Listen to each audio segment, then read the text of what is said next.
Hi guys, we are back. It's been a long time since we uploaded a new video, no? Um, we just took the Master Plumber licensure exam, no?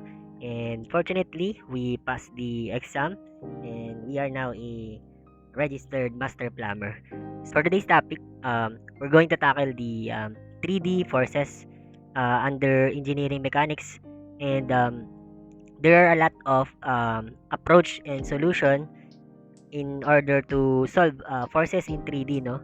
But today we will just tackle the Caltech approach, no? And we're going to maximize the calculator we have and the vector function.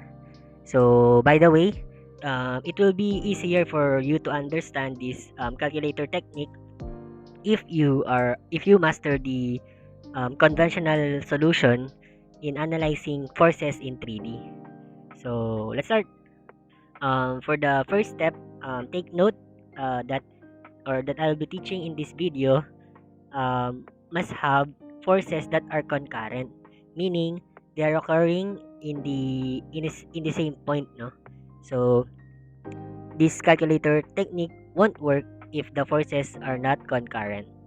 So let's try this example for you to visualize and directly apply the calculator technique. So first, let me read the question. An antenna tower on top of building is subjected to an uplift force of 370 kilonewton acting along the z-axis. The tower is braced by three cables, AB, AC, and AD. Then, we are asked to calculate the tension in cables AB, AC, and AD. So, this this is the figure that is given to us. The major force that we must consider here is the 370 kilonewton. So in the figure, the direction of the force is not given, no? We just add that direction because it says here 370 kilonewton acting along the z-axis, and this is the z-axis. Then um the tower is subjected to an uplift force, meaning it's going up. Then in analyzing this figure, we are asked to solve for the tension in cables. So, if this tower is subjected to an uplift force and it is attached to three cables, then these cables are subjected to tension or tensile stress. So, we are to represent the tensile forces occurring on the cables. We draw this kind of free body diagram. And alright, so for the step 1, we must set coordinates on our terminal points. Terminal points meaning the endpoints. So how will we do that? So first, let's go back to the figure, no? So imagine this one with these three axes, no? So first is the x-axis, then the z-axis, the vertical one, and the y is here. So this analysis of 3D forces requires great imagination or great imaginative mind, no, for you to really visualize that figure. For our first step, we must first set the coordinates on terminal points xyz. So what are terminal points? Terminal points are the endpoints of your structure, no, or your direction. So let's go back to the figure first. The set terminal points here are point A, B, C, and point D. So, for us to create our coordinates or set the coordinates of each terminal points, we must also first set the um, positive and negative sides of our axis. So, for this x-axis, we will use um, this side as positive, and then for y this side as positive, and for this side going downward is positive, then the other side opposite to what I indicate is the negative side. So that will be the hard part here, or the difficult part here is setting your consistency on your positive and negative direction. So let's start. So I note here, always set the intersection of forces as your origin. So terminal point A must be set as the origin or 0, 0, 0. Then at point B, we will set the coordinates at point B. So notice here, I said the x coordinate is positive along here. Since the point B does not move any direction from x or along x, we set the coordinate x for B as 0. Then the y value going here is positive. So we input here positive 4. Then since from the origin, since most of the points are downward, so we set the terminal points below as positive direction for z. So this coordinate is at 0, 4, 12. Then moving on to point C, since we indicate that this side of y-axis as positive and this side as positive for x-axis, therefore point C is at negative side. Then negative 3, since the dimension of point C from the origin is C from x-axis. Then the coordinates from y is at 0. Since this is the y coordinate, it does not move any dimension along any side of the y-axis, so it's 0. Then another 12 for z-axis, since this is the origin, point A. Therefore, this side, 0 going down is 12. Same goes with point D. So at point D, the value for x coordinate is positive going here, and the dimension of D is 4 meters, so we include 4 here. Then positive side of y is here to the left, and going to the right, therefore must be negative. So it's up to you guys, or where will you put the positive and negative side of your axis. Just note that consistency matters, because if you at some point change the sign of your values to coordinates, the process will not be effective. And then going back to z-axis of the point B, same goes with BC, therefore 12. And then 0, for formality, we set it at 0, 0, xy, then 12 also for the z-axis, along the z-axis. So that's it for the step 1. For our step 2, calculate the components of each forces using vector function. So this will it's now the time for us to enter at the vector mode on our calculator. So we will represent the tension force of cable AB. So here's cable AB, point AB, the tension here as vector A, then tension force of cable AC as vector B, then tension force at cable AD at vector C. So before we move on, let us recall first the concept of unit vector. So for force, the magnitude of force is equal to the force given and the unit vector. So what is unit vector?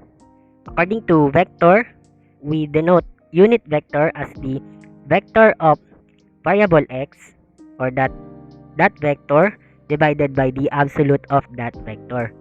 So take note this one, no, because we will use this later for us to get the value or the unit vector. Then we will multiply it to the components. All right, don't be overwhelmed yet. We'll just open our calculator. We will use this version of Casio 991 ES Plus, because the Canon requires premium payment to avail the calculator emulator. But this will do because this calculator has the vector function. So it says here, input the vector force on vector mode. So our first step is to put our calculator in vector mode. So how will we do that? First, you click the mode and select for vector. Your calculator will let you choose between vector A, B, C. So we will input it one by one. So let's first choose one vector A, then we will choose 3 for 3 units or 3 vectors or 3 direction. So click 1, then you will be given, your screen will display 3 spaces here. So what are we going to do here? We're going to input the coordinates of our terminal points. So let's go back to the set terminal points. Actually, it's here. So first, since we are to input the tension force of cable AB at vector A, so we are at vector A, so AB, we will input 0 for 12. Actually, the proper way is, since this vector is going down, we must subtract the head and the tail. So that makes this process easier because earlier on our first step, we set each tail or the tail of each tension we are to consider as 0, 0. So therefore, we lessen the step that we are going to do by subtracting the coordinates of head minus tail. So we will just copy as is the coordinates of each terminal points. So let's input B. So 0 for 12, 0, 4, and 12. Alright. Then click AC. Then shift. We are now to add the vector B and C. So vector B, we said earlier that vector B will serve as the tension force in AC, cable AC. So how to add another vector? Shift 5, then we input click 2 or data. Then we will add vector B. Then 3 dimension ulit or 3 direction, sorry. Then coordinates of point C because that is the end of cable AC. So the proper way again is head minus tail. Since our tail is 0, 0, therefore we eliminate the process of subtracting that head and tail. So let's copy just negative 3, 0, and 12. So negative 3, 0, and 12. Alright. Click AC. Then shift 5 again. Then we will input the last terminal point. So we will input at data again. Then at vector C and 3 dimensions. Then let's just copy these terminal points. So we have 4, negative 3, and 12. Alright. So we now have the dimensions of that vector on our calculator. So in order to check shift vector or 5, then click 3 if we store that value. Then it will give us 0, 4, and 12, which is the one we input earlier. Then vector 5, let's check vector B. So we also have negative 3, 0, and 12. And vector 5, this is just for assurance. And for negative 3, 12. Alright. We now have the values we need. So let's start the calculator technique. So first, earlier I told you to take note of this formula, the unit vector. It says vector of something, vector x, divided by the absolute value of that vector. So first, we will solve the unit vector for vector A. So we have 3 divided by the absolute. Where's the absolute here? Shift abs of vector A. Ayan, so this is the formula for unit vector. Then equals, we will arrive to this value. So there is no way for us to store each value. So you must write it down, or at least for decimals, for you to arrive to the nearest possible answer later. So let's move on to the next slide. Wait. So this value, we will tabulate this one for vector A, the unit vector A. So we arrive at 0.3162, then 0.9487. Then for you to check the vector B, the unit vector B, so let's do the same process. So take note of this formula.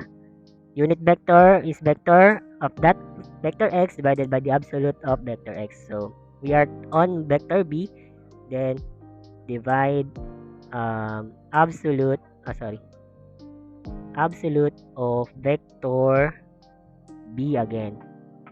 Then we have negative 0.2425, 0, same here, then 0.9701. Then I think I will not show the vector c, but it's the same process. So let's skip it for this video to be not longer. Absolute value of vector c again. Ayan. So 0.3077 for decimals, and negative 2.308, then 0.9231. Alright. So let's save this table because we will use it in solving the magnitude of that force. So moving on, let's go back to the presentation. After doing the second step, we now move to the equation mode. Equation mode of our calculator, wherein the three equation, three unknown. So how will we do that? First, let's open the calculator again. So let's go. We will now change the mode of our calculator. We're going to the equation mode 5, and since the format of our input for this to work, because we have the x component and y component and z component of that each unit vector, we're going to use this one, anx, bny, cnz, and dn. So we click 2.